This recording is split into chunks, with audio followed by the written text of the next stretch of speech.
தலைவர், மாண்புமிகு எதிர்கட்சி தலைவர் பேசும்போது நிறைய பேசினாங்க. அதுல ஒண்ணு மட்டும் அரசு சொல்றதா நினைச்சுக்கிட்டு நம்மள இன்டைரக்டா ஈவில் அப்படின்ற அந்த வார்த்தையை யூஸ் பண்ணாங்க.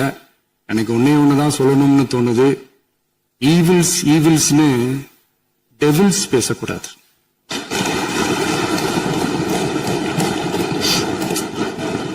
அவங்க இருந்திருந்தா ஒரு ஆக்ஷன் பண்ணணும்னு எனக்கு தோணுச்சு. எல்லாரும் போயிட்டாங்க. இல்ல பர்மிஷன் பண்ணலாமா? இப்பவும் பண்ணலாம், ஒன்னும் தப்பு இல்ல.